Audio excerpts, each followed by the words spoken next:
Have you ever experienced that when you ask God to take away a situation from your life or take away a person from your life, and you've realized that God had made that situation even worse? Have you ever experienced that? You ask God that, God, take this situation away from my life, take this person away from my life, only to realize that God has actually made that situation worse. For some of you, it was a boss. You prayed an annoying boss out of the company, and the other boss that came in was even worse. For some, it is sickness. You got healed of a sickness. You prayed hard and you got healed of a sickness to be stricken by even more severe form of sickness. For some of you, it was financial crisis.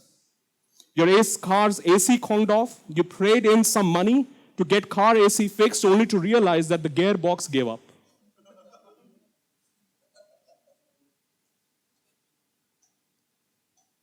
For some of you, it's relationships, one after the other.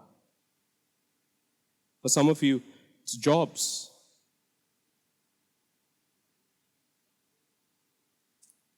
And you ask, why? Why, God? Why? Is that your plan? Is that your plan? Or do you even have a plan? Do you even have a plan for my life? And then you look outside in the world, and world is experiencing the same thing that you are experiencing. And that sort of heightens your doubt that, is God really bothered? Does God really have a plan for my life? And if yes, then how does God fit in? And where does God fit in? How does God fit in seeing what's happening in the world today and what's happening in my life? Is a lack of God's action to deal with evil is the evidence of his approval of evil. It's God's lack of action against evil is the evidence of his approval of evil, of trial, of pain in my life or in the world. We see a similar question being asked by a prophet in the Old Testament. Tonight we are starting a 2-part series in the book of Habakkuk. Now this book of Habakkuk is divided into 2 parts. Part 1 is chapter 1 and chapter 2, which is God's radical solution to the problem of pain and sin and evil.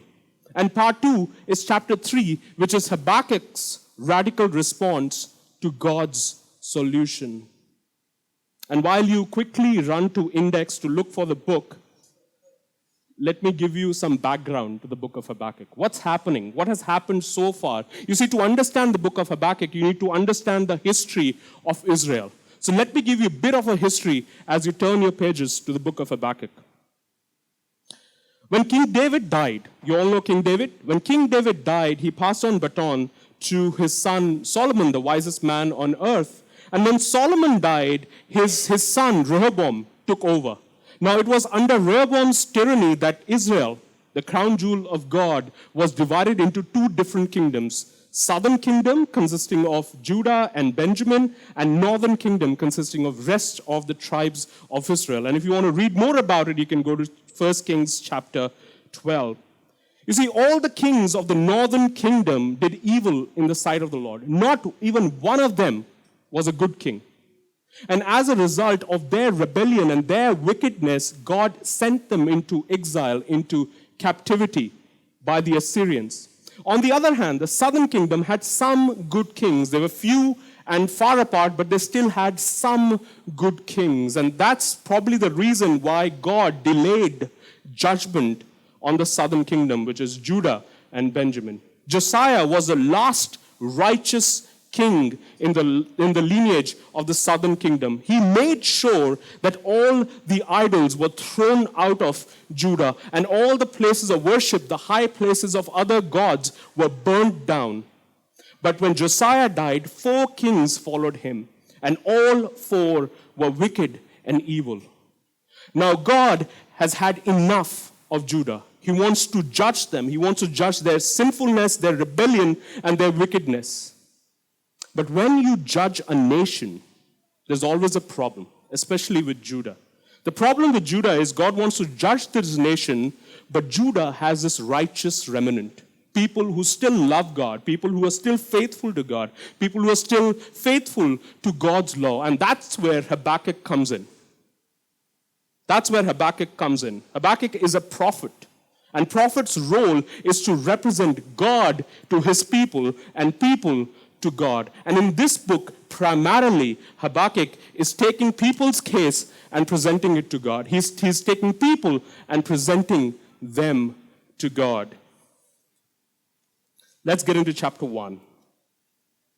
Chapter 1, verse 1. The verses are there on the screen, but if you have your Bible and if you found Habakkuk, please follow through in your Bible. Chapter 1, verse 1.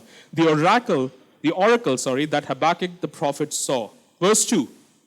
He says, O Lord, how long shall I cry for help, and you will not hear? Or cry to you, violence, and you will not save? Why do you make me see iniquity, and why do you idly look at wrong? Destruction and violence are before me. Strife and contention arise.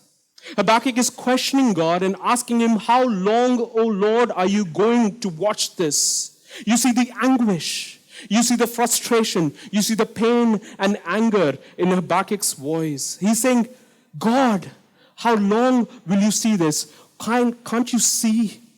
Can't you hear? Why can't you come and help us out? How long do I have to cry for help before you hear? You see, the moral state of Judah, the northern kingdom, the southern kingdom, was in doldrums. Was it down in the pits? King Josiah, as I said, was the last righteous king, and he brought some reforms, but once he died, everything went back to the square one. And the condition worsened. Prophet Jeremiah was Habakkuk's contemporary. And Jeremiah throws more light on the moral state of Judah at that time. So he says in chapter 7, verse 30, he says, For the sons of Judah have done evil in my sight, declares the Lord. They have set their detestable things in the house that is called by my name to defile it. He says, and they have built the high places of Topheth, which is in the valley of the son of Hinnom, to burn their sons and daughters in the fire, which I did not command, nor did it come into my mind.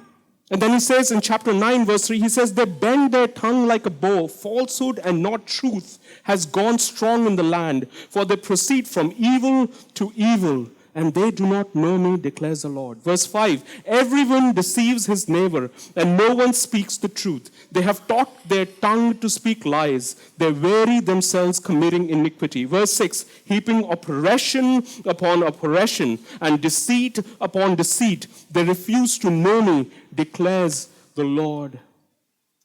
Habakkuk is accusing God of sitting idle and not doing anything about such wickedness. He's saying, God, why aren't you doing anything? Why are you just idly looking at such wickedness? Why aren't you doing anything? He's seeing that the righteous are being tortured and tormented by the wicked, and God is allowing that.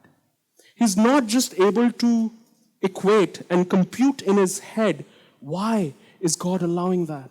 Why the righteous are being tortured and tormented, and God is not doing anything about it. And in verse 4, he says, so the law is paralyzed, and justice never goes forth. For the wicked surround the righteous, so justice goes forth perverted. In verse 4, he concludes that because God is not doing anything, he's not taking any interest in the lives of these righteous people, there is no justice done to them. He's saying that all these righteous people, since they are a minority, they are surrounded by the wicked, they are outnumbered by the wicked, and no one is doing justice to them. No one is able to save them. You see, Habakkuk is constantly addressing God by his covenant name. God's covenant name in Old Testament is Yahweh. The great I am. That's the Hebrew name, Yahweh. And in this book, Habakkuk constantly addresses God by that name. He doesn't use the generic name, God. He uses the name Lord, which is Yahweh. And by doing that, he's reminding God that you are a covenant-keeping God. Do you remember your covenant of old that you kept with Abraham, that you kept with Moses, that you will protect and preserve your people? Remember that you are a God, a covenant-keeping God, Yahweh. So please come and protect your people. Why aren't you doing anything about it? Can't you see that your righteous ones are perishing? You see, most of us have had such conversations with God. If not verbally, at least in our heads, either for some injustice done to us or to others. We've asked this question to God, God, where are you? When we have battled terrible sickness, we battled terrible financial crisis. In the darkest moments of our life, in the situation where you needed God and God was not there, according to us. In those situations, we have asked God, God, where are you? Some injustice done to you at your workplace, at your college, at your school, and you've asked God, wow, God, why didn't you come through for me? Can you not hear? In the moments when you didn't see God's light, you ask God, God, where are you? Can't you see me struggling? Can't you see me going through so much pain? Why aren't you answering? Why aren't you answering? Or if we haven't asked this question, others have asked this question. People have come up to us and said, you are Christians, you blindly believe in God. Where was your God when my daughter was raped? Where was your God when my family was taken and washed away in tsunami? Where was your God when my son was detected with cancer? When we ask this question to God, God, where are you? At times we don't even wait for the answer. We think, okay, he's God. Why should I ask such a blatant question to God? And we bury the question under the carpet, not waiting for an answer, and we just move on. On the other hand, if we don't receive an immediate answer that we are anticipating or expecting, we grow cold towards God. And slowly and steadily, we become numb to God. And if others ask us these questions, we try and explain with all the Bible knowledge we have. We throw the Bible at them and we try and explain this predicament to them. Some of us are able to answer, and those of us who can't come back defeated, thinking, were they really right about God? You see, the problem is that we determine the goodness and faithfulness of God by the presence of pain, trial, evil, and wickedness around us. We determine the goodness and faithfulness of God by the presence of evil, wickedness, pain, struggle, trial, tragedies around us. We think that God and evil cannot coexist. And therefore, one's presence is the evidence of the absence of the other. We think God and evil cannot coexist. Therefore, one's presence is the evidence of the absence of the other. But what we don't realize is while we do this, while we create this equation in our heads, what we are doing is we are putting God and the Satan, the evil one, on the same pedestal. We start believing that God and Satan are equal beings. They cannot be equal. They were never equal. They will never be equal. God is a creator, and Satan is a created being. They can never be equal. That means God can crush Satan anytime, any moment he wants and end this misery. So the question is, why is he allowing such evil to take place? Why is he allowing such evil to flourish? Does that mean God approves of evil? You see, there's a difference between allowing and approving. I have a 2-year-old daughter, okay? And I love her with her life. But she's very, very, very adventurous. She loves to climb and jump. Those of you who know her can testify to that, okay? She would climb to places where you can't even think of, okay? And she would want to jump from there. Now, I often caution her and warn her. Every now and then, you would hear me say, Bella, stop. Bella, stop. Or you would hear Janice, my wife, saying, Bella, stop. Don't do that. Don't do that. Don't do that. But there comes a time when we say, okay, let her get hurt. Let her learn a lesson. Lifelong lesson. What happens if she continues to do this mischief? Now, I am giving her permission to go through that hurt. I'm allowing her to get hurt. Does that mean I'm approving of that? Does that mean I like it? I agree with it? No, I don't. No, I don't. You see, allowing has to do with the authority. Allowing has to do with permission. You grant permission. But approving of has to do with liking, has to do with agreeing, being in agreement with. God allows evil for a reason. God does not approve of evil. You got to understand the difference between two, allowing and approving.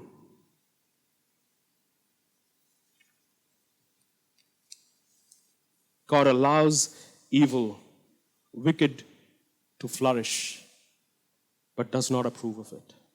Does not approve of it. Allowing has to do with authority, giving permission, and approving of has to do with agreement and liking.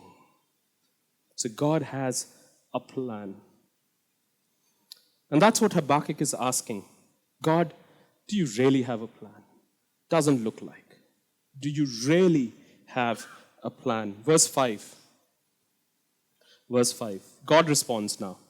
God says, look among the nations and see, wonder and be astounded, for I'm doing a work in your days that you would not believe if told. For behold, I'm raising up Chaldeans, that bitter and hasty nation, who march through the breadth of the earth to seize dwellings not their own. God is saying, you're not going to believe what my plan is. Trust me, you're not going to believe. Even if I tell you what my plan is, you will never be able to comprehend it. But since you're jumping out of your pants, since you're so agitated, let me tell you what my plan is. And God says, my plan is to bring justice to Judah, to bring judgment to Judah, to punish their rebellion and their sins. I'm raising up Babylonians to march on them. And then from verse 7 all the way to verse 11, he describes the characteristics, the character of Babylonian army, how fierce, how mighty, how ruthless they are. So God is saying, I have a plan, Habakkuk. Don't worry, I have a plan, but even if I tell you my plan, you will not get it.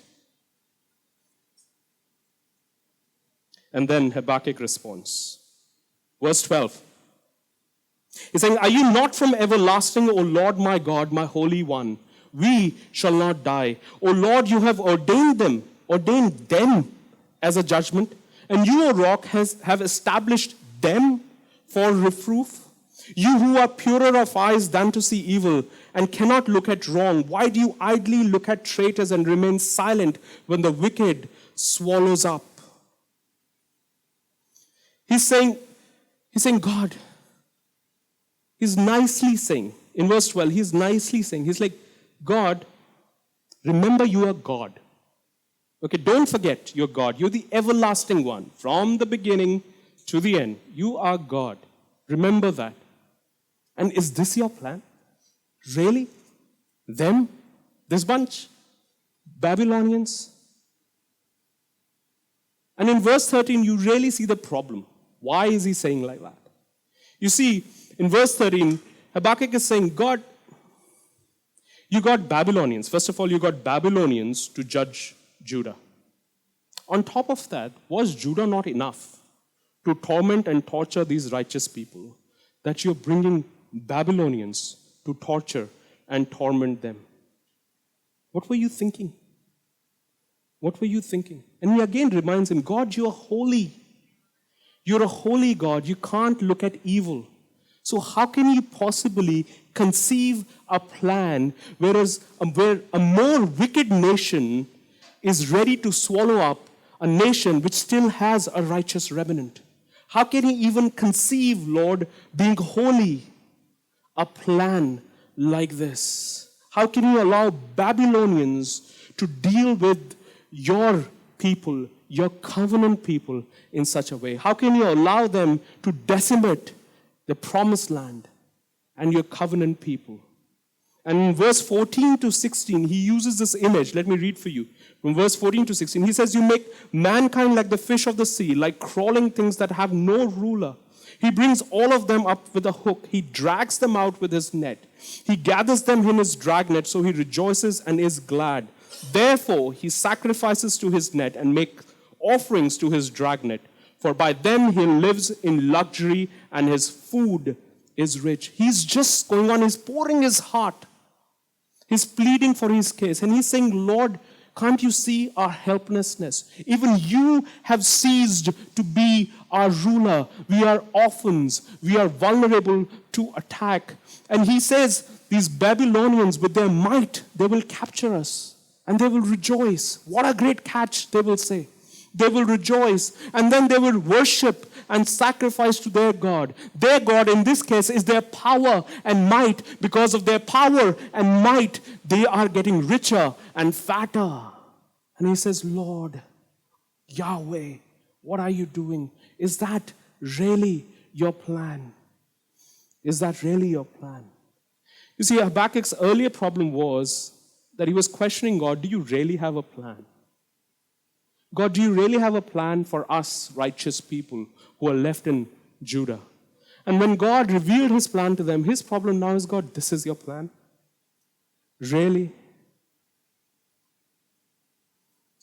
He did not even expect or anticipate in the wildest of his dreams that God would do such a thing. You see, God works backwards. God sees the past, the present, and the future. And God sees you here. All of you here at the finishing line. He sees you here. He says, wow, that's you perfect. That's you in the image of his son. And he sees you now. You're like, whoa, a lot of work needs to be done, man. A lot of work. This and that, whoa. And he says, okay, how can I expedite the process? I'm not going to wait forever. How can I expedite the process to transform you into this? And he says, I know. Turn up the heat. Turn up the heat. If this boss was not enough, send a more painful and an annoying boss. If one financial breakdown was not enough, do a series of it. If shattering of one dream was not enough, do a couple more. Don't get me wrong. I'm not trying to say or portray God as this capricious being like Bugs Bunny who takes pleasure in seeing other people in pain. God is not like that. God is more keen on your character, in your character, to be shaped like Christ than comforts of your life. And nothing shapes up your character like trials, like sufferings. Romans 5, verse 3, Paul says, but we rejoice in our sufferings, knowing that suffering produces endurance. Endurance produces character, and character produces hope. And hope does not disappoint, because the love of God has been poured into our heart. Character produces hope, an everlasting hope. You see, our lives are like this tributary that starts from high mountain when the glacier melts. It starts flowing, making its way through millions of miles, going through all obstacles, through the highs and lows, only to be converged in ocean. Our lives are like that. And God is that ocean. Our lives go through these obstacles, highs and lows, only to be converged into an ocean. And God is that ocean, something big, beautiful, and powerful. But the problem is we don't see life like that. We are so consumed by today and now that tomorrow seems like light years away. Light years away. If you tell a tributary which has just started melting down and coming down from the glacier that tomorrow you're going to be an ocean, it'll probably freeze again.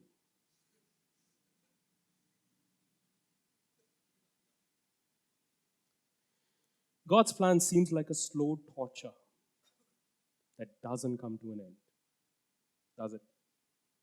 And then we use that verse in completely wrong context. For me to die is gain. And we wonder, when will it end? When will it end, Lord? This trial, this pain, this struggle, when is it going to end?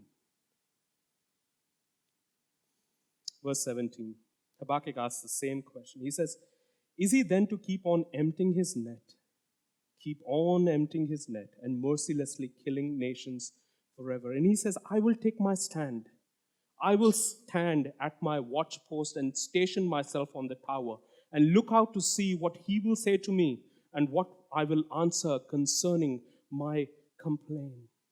He says, Lord, are you going to allow the wicked to go on forever? Forever. Is there going to be an end to it? And then he says, I have presented my case to you. This is my case. And I'm going to stand on the watchtower and wait for your answer and see how you will answer me. Whether you will relent or not. And finally, God responds. Chapter 2, verse 2. And the Lord answered me, write the vision, make it plain on the tablets, so he may run who reads it. For still the vision awaits its appointed time. It hastens to the end. It will not lie. If it seems slow, wait for it. It will surely come. It will not delay. Behold, his soul is puffed up. It is not upright within him, but the righteous shall live by his faith. He says, make it very clear to the people, Habakkuk, since you're a prophet and you've heard my word, make it very clear to the people that judgment is coming. My plan will come to pass whether you like it or you don't. There might be a delay, it might be slow, but it will come to pass and you cannot do anything about it. And then he says the most important thing in this book, most important, if you don't remember any verse in this book, remember this. Chapter 2, verse 4. He says, Babylonians are sinful, they are wicked, they are proud, they are arrogant, but my people, my righteous ones will remain. They will be preserved by their faithfulness, by their faith. God says, don't worry about them, Habakkuk. They are my problem. They are my people. I will take care of them. I will preserve them. Their faith and their faithfulness to me will sustain them. I am still a covenant-keeping God. I am still a good God. I am still a faithful God. Their faith will sustain them. And these trials, these tribulations, this pain, this wickedness, this evil will further strengthen their faith in me.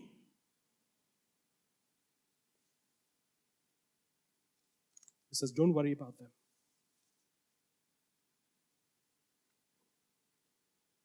Do you really need a God who hedges you in this life, who gives you a lot of comfort, in this life, who gives you promotions, great jobs, money, wealth, everything that you need and desire in this life. And when it comes to eternity, he says, I can't give you a guarantee. Do you need a God like that? Or do you need a God who allows you to go through certain moments of pain, certain phases of trials and tribulations? None of you are dying for your faith, by the way. You're not there yet. He allows you to go through this pain and suffering only to give you a guarantee of a sinless, painless eternity. Do you need a God like this? And I tell you, you need a God like this. And our God is a God like that. He's a just God. He will never allow wicked to prosper forever. Read from verse 6 all the way to verse 20, 15 verses. In 15 verses, in such a large chunk of portion of the chapter, he tells you how he's going to bring about destruction of the wicked. He is not going to allow wicked to prosper forever. Wicked prospers and flourishes because God has a plan. There is pain, there is trial, there is struggle in your life because God has a plan and it will come to pass. It is beyond us. It is beyond us because we try and fit God in this box. God can either work this way, God can either work that way. My dear brothers and sisters, always remember, God is a sovereign king. And we are not. You can't put God in a box and say, God's plan is going to be like this. He is not a predictable God, let me tell you. You will write down 10 ways God is going to work in this. He'll give you a 20th way. I'm going to work like this.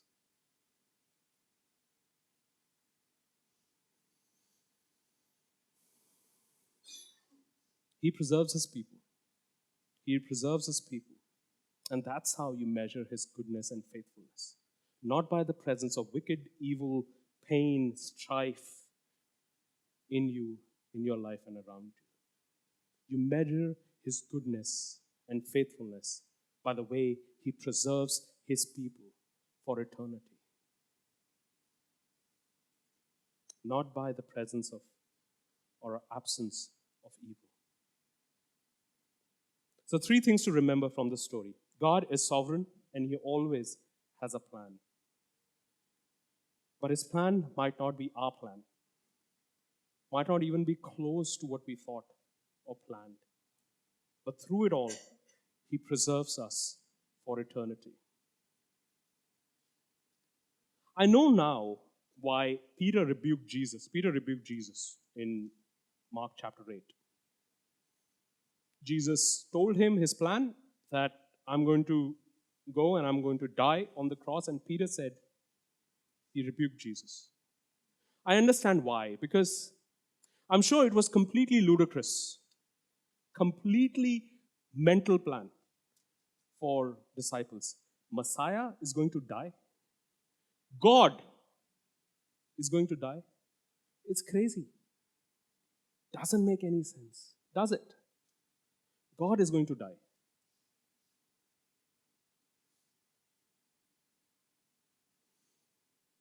But that plan was the most radical plan ever planned. There's nothing more radical than that plan. Nothing.